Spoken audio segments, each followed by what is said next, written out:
today we have a wonderful show for you with a wonderful spiritual teacher and coach. Her name is Shekhem-t Ausar-t She's a mother, empowerment guide, a life coach, spiritual teacher, a health and wellness coach, and she has more than 40 years of experience. She has a master's in counseling and substance abuse, a bachelor's in healthcare, and a certification in herbalism.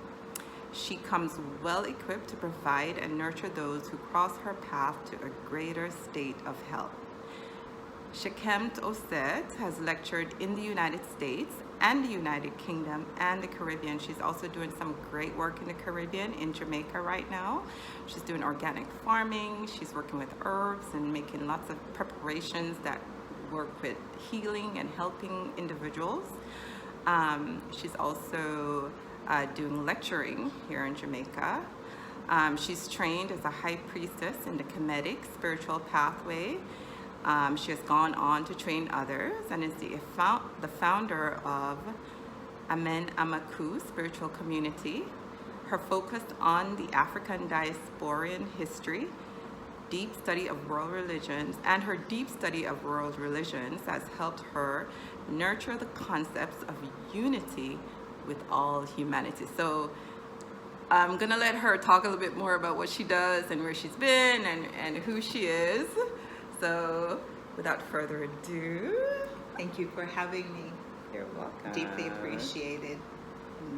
Appreciate the opportunity to share. Okay. So let's start by talking a little bit about your spiritual journey. Like, for those who don't know you, kind of get an overview of who you are and how you became who you are now. Okay. And right, it's always about becoming. Yes. It's never about having arrived. Right. Yes. Okay. So I was born and raised in Jamaica, many decades ago, and I was raised in a mountain village, which was founded by my great-grandmother and great-grandfather. The story is that my great-grandmother came from Ghana, and when she arrived in Jamaica, slavery had just been abolished. So she never went through the slavery experience as such in its fullness, but my great-grandfather did, and she was living in the Maroon, in Moortown. Okay. And as a young woman, she, young, puberty, whatever it is, and the tradition is that you get married. Right. So she married my grandfather and moved into the mountain village in St. Thomas. Nice. From Portland, and there they started the life and built a community which other families joined, and so they recreated ancestral life as they knew it, based on what was in Ashanti land in Ghana. Yeah. So of course 35-40 years ago I tried to go back to Ghana to try and find the village from which she came from, based on some family history. And so in this mountain village, I can say that of everywhere, and I've traveled to other countries, that this is a place in which I grew up with an amazing, profound, deep amount of unconditional love. I really experienced what I now come to know after decades of living the spiritual path that I've been on, as Ma'at's unconditional love, okay? Which essentially is that we took care of each other. Yeah. Okay, today if you want to build a house, you have to have tens or hundreds of thousands of dollars. Back then, the village built the house for each other. We had no mortgages. There were no nursing homes. There were no orphanages. Children, if their parents died, they were taken in by relatives or other family members who were not blood related, and raised and sent to school. There were no adoption papers. Yeah. Okay. Yeah. Which is the way it was back in our ancestral homeland. you know, people say Africa, I call it its oldest name, which is Al-Kebulan, which means mother of all humanity. Yeah. Okay? But my point is a very deep, humane, profound love. And I grew up that way on a mountain where I could do and go and explore, and if I could dream it, I could achieve it. I did it. Mountains and rivers and valleys and climbing trees, and it was boundless, endless, and love. Yeah. Love that gave and never asked for anything in return. Not just my family, but the whole mountain was like that. Wow. Children were welcomed everywhere. If you harmed a child, you were in trouble. Yeah. Today, it's the norm. You do what you do to children, and they suffer. Wow. Of communities still Yes, set up like communities that are like that, where you still see the caring and regard. As I said, it's not as strong because there's been so much infiltration of other things in those societies and in those villages, but it is still there. Yeah, that's good to know, because it's not highlighted in terms of the Right. media. Right. You know, we don't see that Right. Well, on TV. we can't depend on the media to tell the truth. Right. Yeah, it has to be sensational for it to be newsworthy. Yeah. You know? So then Yeah. you left Jamaica. I left Jamaica when I was 15. Okay. Under the rule of my mother. Okay. I was taken to America Mhm. under, of course, fighting and kicking and screaming. I did not want to go. Sounds like me. I didn't want to go And either. that's right. But I had to go because Right. when, you know, the tradition is when the parents speak, you must do. Began to understand more about my African-centered culture, roots. I was very much into dancing. I learned all kinds of dances. And at that same age of 16, I started becoming open to, and actually what started happening was all of these spiritual books started to come into my path. I started actually having spiritual, mystical experiences when I was about 10 years old.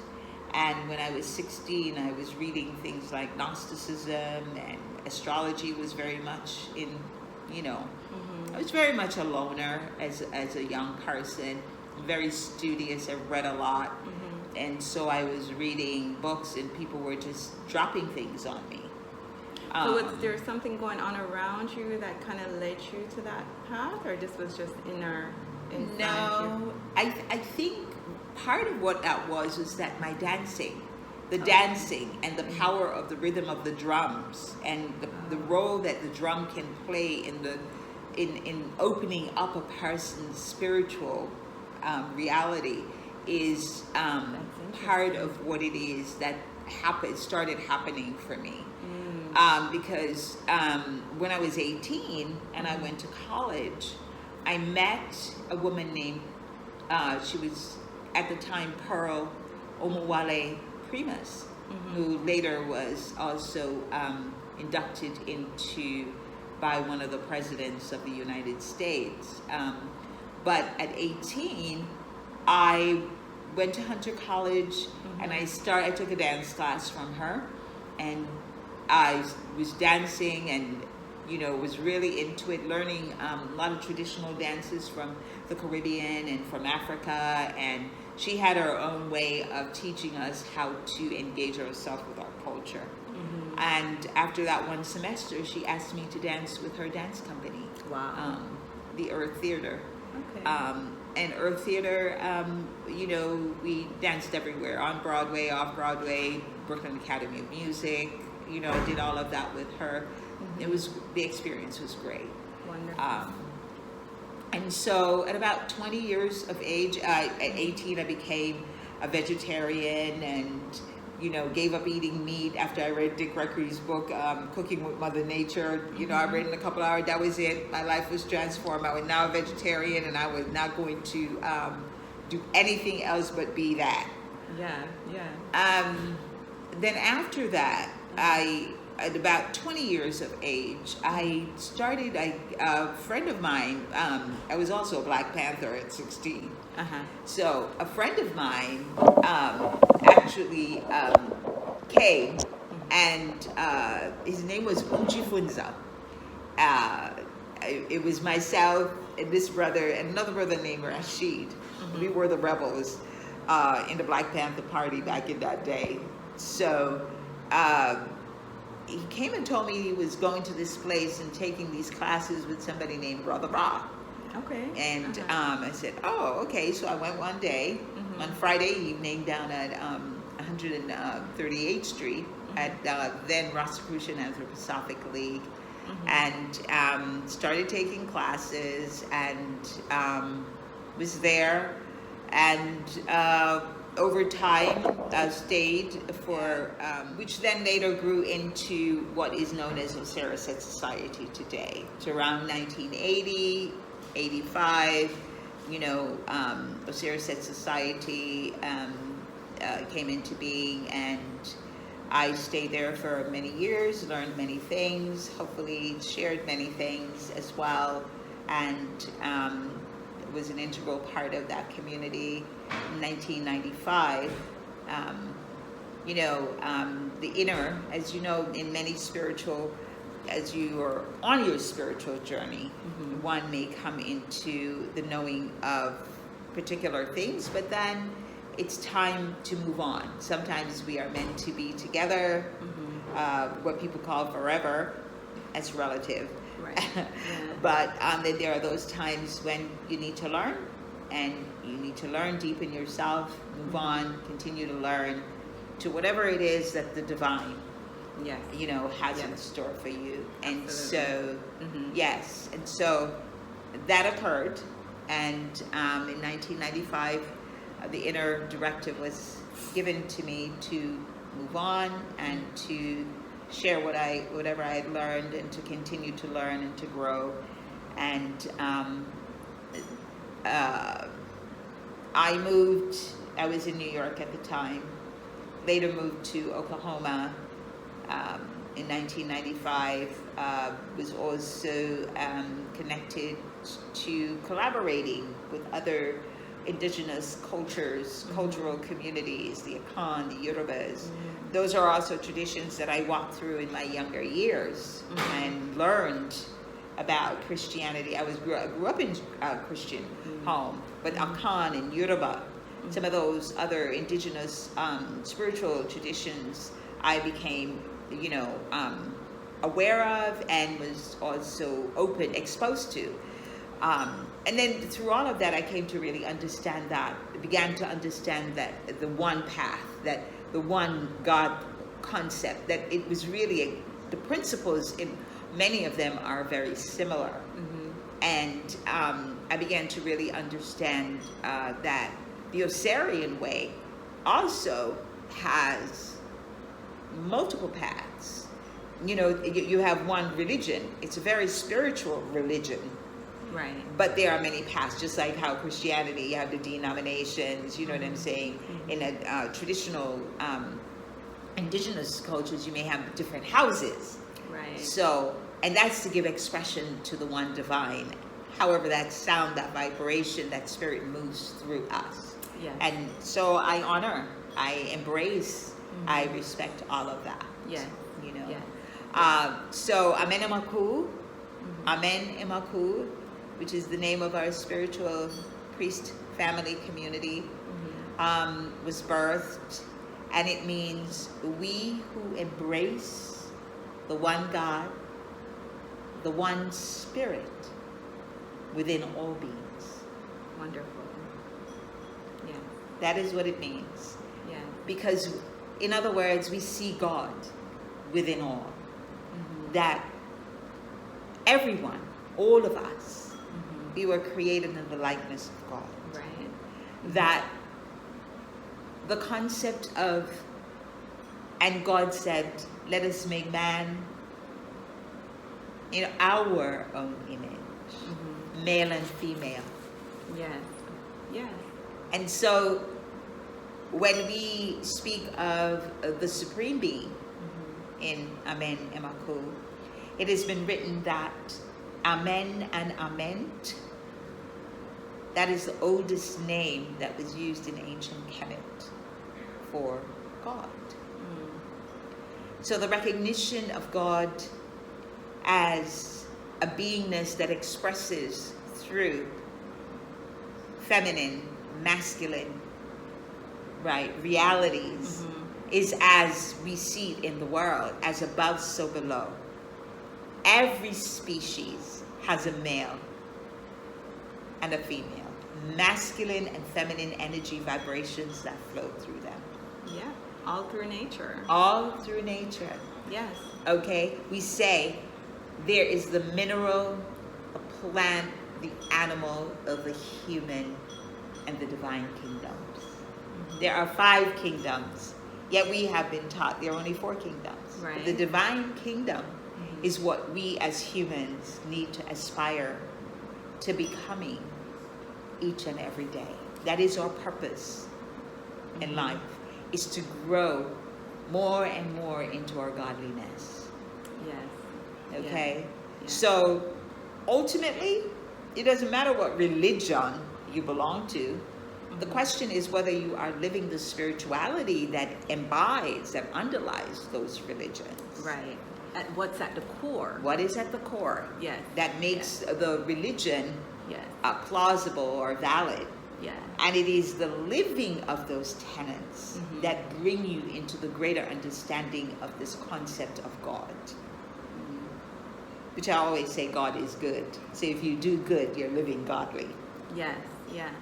But we have a lot of. In terms of a spiritual family community, there are priests, and these are men and women who are continuously learning to become more divine in their life.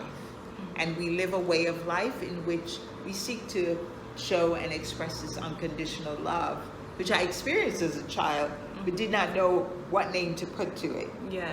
You know, and now I have come to understand that it is, you know, the principles of Ma'at. And so that is one of the strong underlying tenets of our way of life, you know, and but the essential core is the embracing of God, knowing that everyone is created in the likeness of God, and that none of us are better than the other. The beggar, the rich man, the poor man, the person with a lot of money, the person who sits in leadership is not better than the person who has none of those things. Right. When Right. God created all of us, we were created equal in the likeness of God, omnipotent, omnipresent, and omniscient. Yeah. I see the great challenge in the world today as one of the not having of peace, inner peace. Yes. People are running around, you know, trying to fill themselves up with joy, Yes. you know, excitement and pleasure with things, with objects, as a way of trying to make themselves feel better about themselves. You know, people go, we go to movies and we spend money on, you know, big cars and big houses and, you know, lots of clothes. If we have a closet full of clothes, Yes. it means that we're happier and we're enjoying life better and all of this. When the truth of the matter is, those are all distractions. You know, in order to have these pleasures, we sometimes make poor life decisions in terms of the partners that we are going to, husband or wife or mates that we're going to be with, because we feel that, you know, whatever they have that can provide for these, you know, pleasures, you know, is something that we need to hold on to. Only to find out that we go through these cycles of momentary joy, Yes. and Yes. then Emptiness. and then emptiness, Yes. and then depression, Yes. and then, you know, so we get on this roller coaster ride of these emotions, and then when we can no longer, sometimes we can no longer fulfill that in anger. And the anger is directed towards the object, the person. We made, the pleasure principle of, if we drink and we take drugs or whatever it is, it will make us feel better. When the truth of the matter is, if they are empty, they cannot. Right. So, the sad thing is that because we do that to ourselves, then we fail to understand that real pleasure, or more to the point is, real joy, real peace comes from going within. Yes. And by going within, that is where you find yourself for real. That's where you find the real you. Okay, once you find the real you, then you can begin to see these things as simply there to fulfill a purpose, but you don't become them. They don't own you. You do not become a slave to them. You do not become a slave to anyone.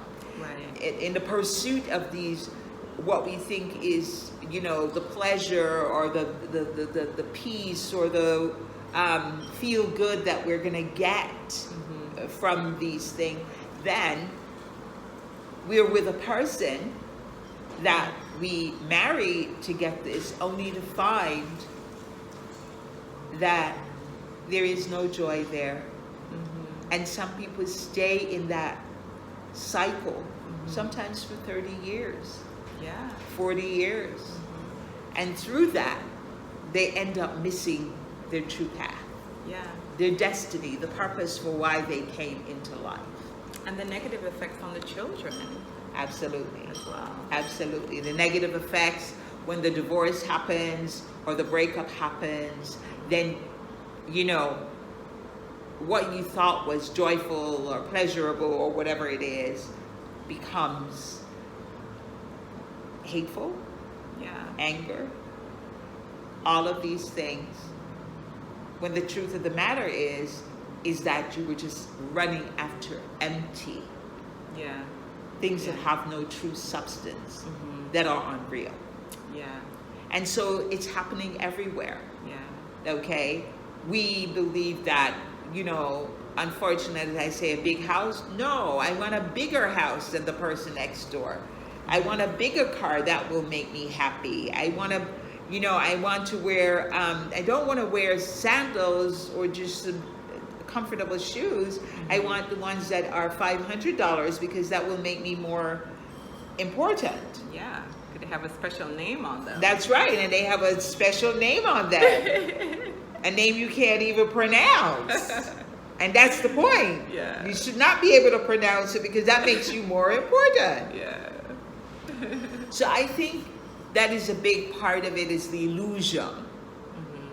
We have all of this illusory construct going on in our midst, in our life, on a daily basis. And then it's also perpetrated in the movies, in the songs, that tells you this is what it is, and you repeat that and you sow that into your spirit, and then you try to become it, and the truth is that is not who you are.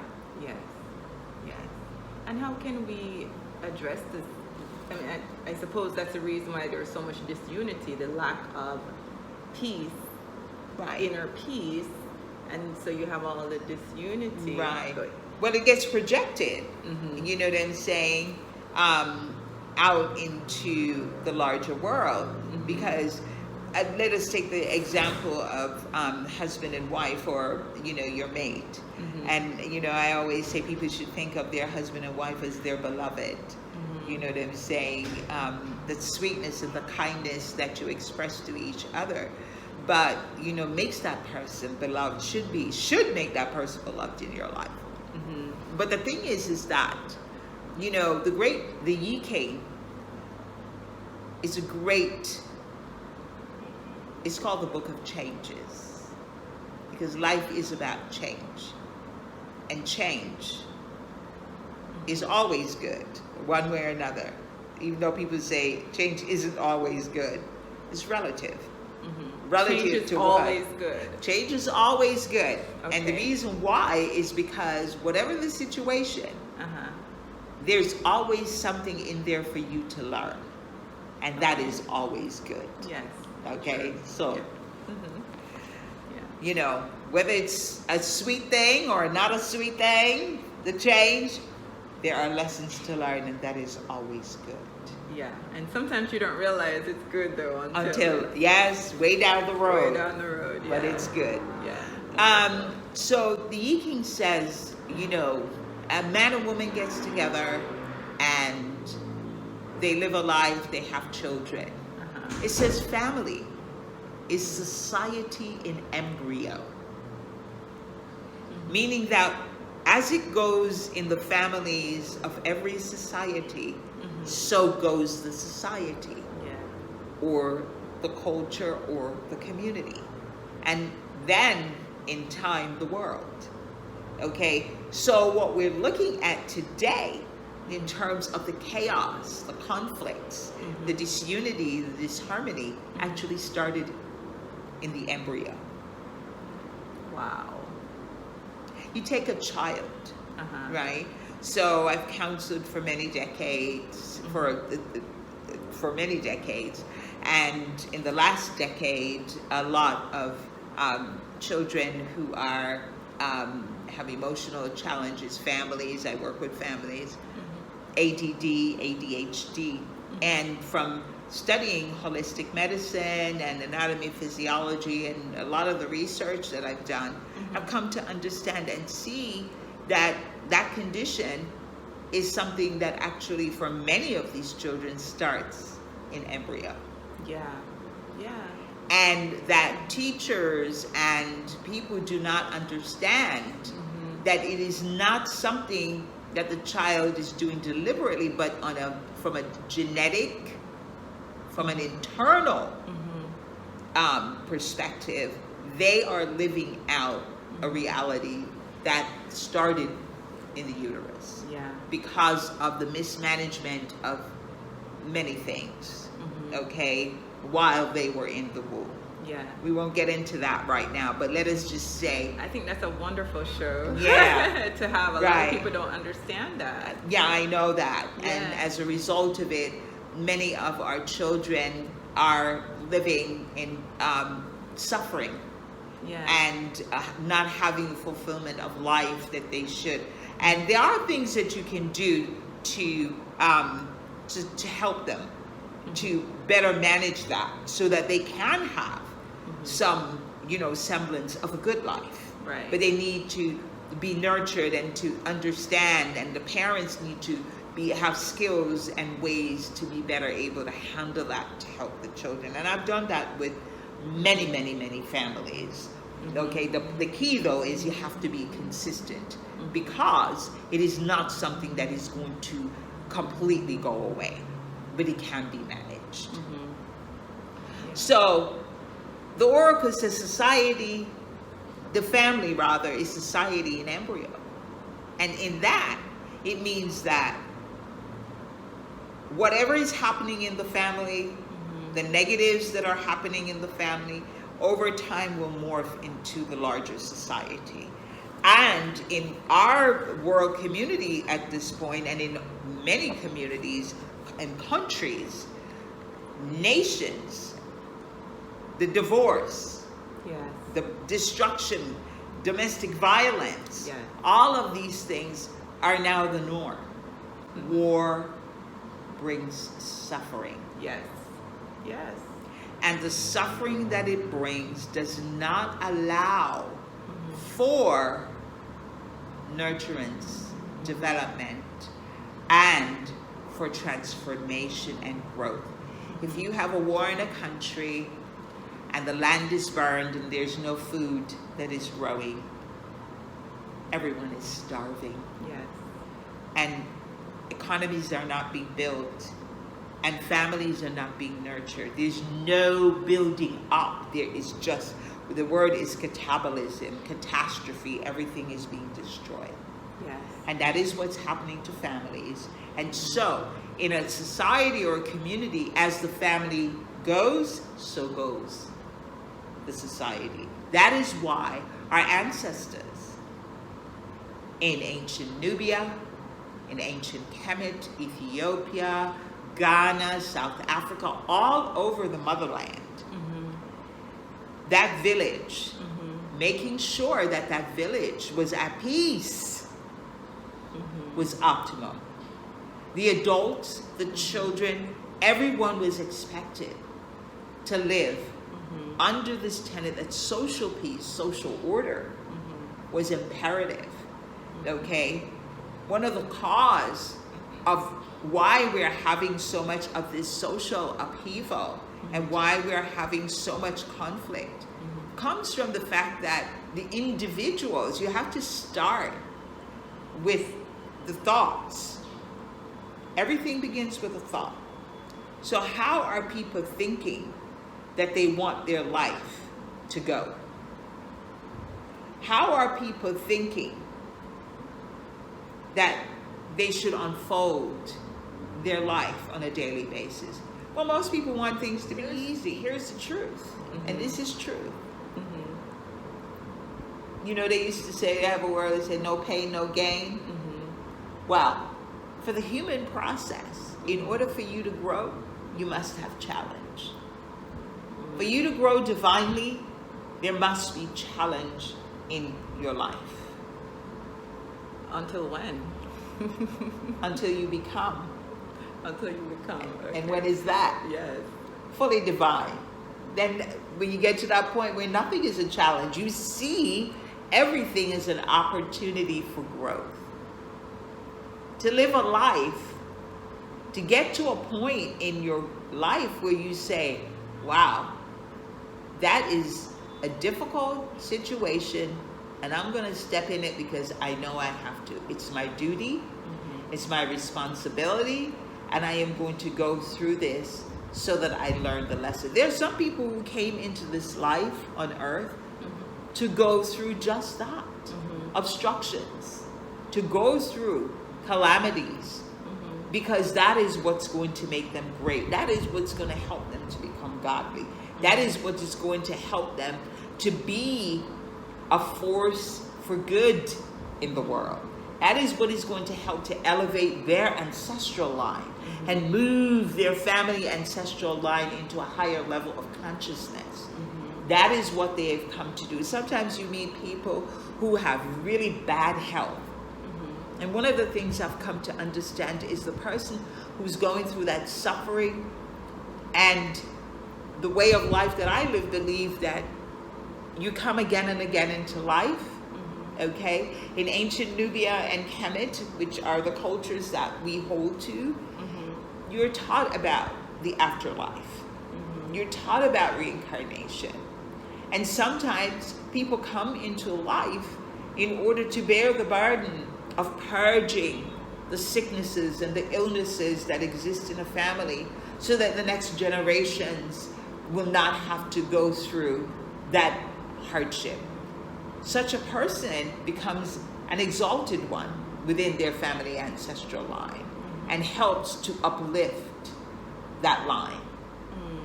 You see? So we have to get away from these false belief systems that says if you have to work hard, whether it's in a mundane way, whether it's mentally have to work through challenges and difficulties, whether it is working through that on a spiritual way, that's a problem. It's too hard. Yeah. It's not easy. Yeah. And what is easy is not always good for us. Yeah. Are those the things that get in the way of the inner peace then? You know, all of this mental, that's too difficult, and the resistance, and because it sounds like what I'm hearing you say about the struggles that people have to go through, but there's a shift that occurs on the spiritual path eventually, and it's an inner shift where you still have those obstacles. Am I hearing correctly? You face them differently now. It's all about how you manage. So for instance, if you have a thought that something is difficult, when you learn the keys to meditation, let us say, and you take the time out to reflect, to meditate upon it, to go within, in your spirit, and to then contemplate that situation, then answers will come to you as to how to handle it appropriately. I see. And then it's no longer a problem. And then it's no longer difficult. And then it's no longer, because the solutions come when you go within. You see? And then you apply them to the situation. And then your life becomes, now it becomes easier. I see. You see? But what we do is we look at life and we say, we set up, this is what I want, and we go for easy. But we don't recognize many times when we look for these, then we find ourselves in problems, real problems. We get caught in situations where we're selling our virtue, you know, in the sense of, oh, had you taken the time to not run for easy, but to get to know the person better, then you wouldn't be trapped now in a situation that is not good for you, not good for your children, and not good for the person either. See what I'm saying? Right. So we have to, this false belief that easier is better, that if I don't have to work for it, or if I don't whatever, and it just comes my way, then that's the way I want to go. Right. Okay? The lines of least resistance is not always what it seems. Sometimes that is best, but many times it is not. I see. Okay? I see. Right. So, you know, the solutions to many of the difficulties that we find ourselves in, it starts with self. If every one of us started with ourselves, how are we thinking on a daily basis? Are your thoughts positive? Are your thoughts negative? Are your thoughts, the positive thoughts lead you into the light, leads you to the light, uplifts you, uplifts others when you give expression to them.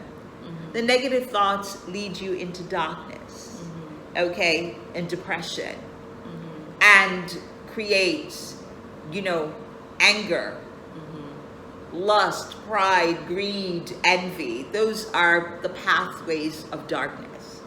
If you constantly find yourself engaging with company or people who are not about being positive and uplifting and wanting to empower themselves in higher spiritual ways, then you know that you are not walking on the right path. And so, if each one of us take responsibility for the thoughts that we have, the words that we express, and then the actions that we deliver to each other, then we would be walking on a righteous path. We'd be walking on a good or godly path. You see what I'm saying? Yeah, so we need to be aware of what we're thinking. You need to be aware of what you're thinking. Okay? Meditation, again, is an excellent process for helping you to be mindful. You hear people talk about mindfulness. Yes. And so mindfulness, the deeper aspect of that is to go within and meditate. So when you come out, you can be mindful of what you're saying, of what you're thinking, of what you're doing, of how you're looking and perceiving yourself and perceiving others. Yeah. That, if we all took that to heart, then I am saying we would now have greater peace within ourselves, and we would then deliver greater harmony with one another. Our children, whether they're ours or not, growing up around us, because children learn vicariously also. Right. They would then begin to take that on. Yeah. You see what I'm saying? I do. That's how the change can happen. Yeah. That the adults become the example, because children are just Taking in everything. They're taking in everything, but they are adults in the making. Yes.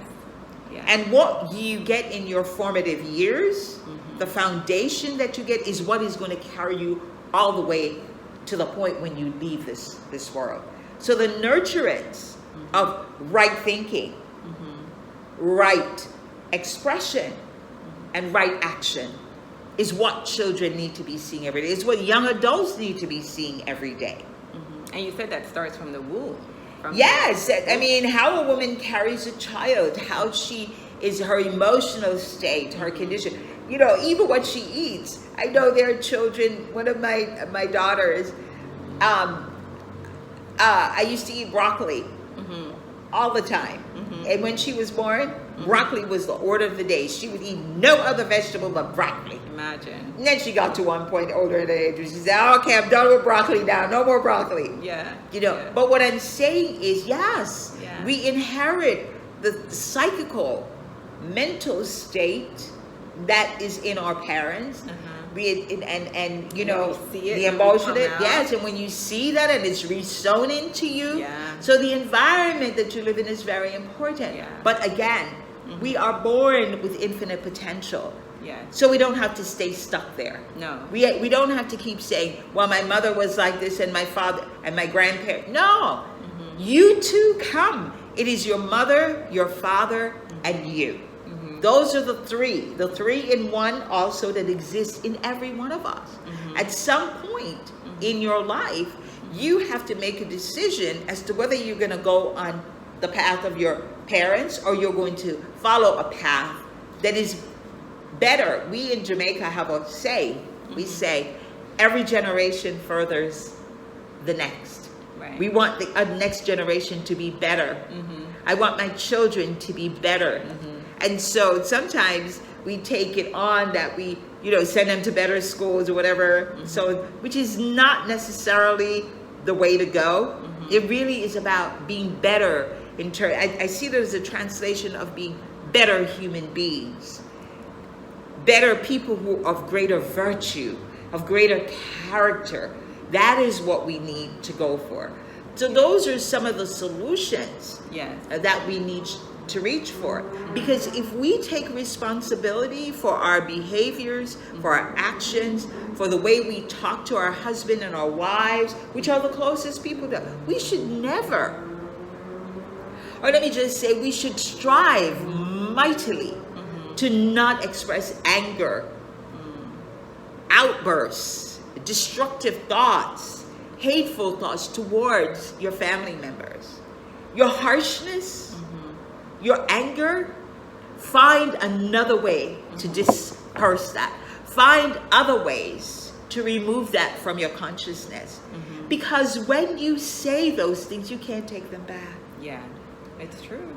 And our families are rife. It's continuous. Yes. Okay? Sibling rivalry is nothing but an expression of what they see going on between mother and father, between older brothers and sisters, between mother and father. You see what I'm saying? So we have the wherewithal and the opportunity to stop the madness. Yeah. And doing that means first and foremost that as adults, we take responsibility for thoughts, speech, and words, and have positive regard. Positive regard for each other are the seminal seeds that builds the unconditional love of Ma'at. Do to others as you would have done unto you. Treat others the way you want to be treated. And is that also about thinking about others in that way too? Yes, When we because say treat others or do unto others. It's everything begins with a thought. If you think of another person, even the person who may have done what is not nice or good towards you, find something good about them and hold to that. Take that which is good about them and cover what might not be so good. Positive regard. When you approach that person, even though they may not have done what is best to you, talk to them with kindness. Talk to them in a positive way. You know what I'm saying? Find something that you might be able to do for them. So in that way, you are talking to their spirit. Yeah. And words and action and behavior have a way of awakening what is better about all of us. So positive regard for your husband or wife, positive regard for a coworker who doesn't treat you kindly. That, as I said, is the beginning of understanding that a major key to also stopping the conflict and the chaos is love. Yeah. Which is one of the divine principles of Ma'at, upon which the world was created, upon which the world and the one concept, the concept of one family, one humanity, one God was built.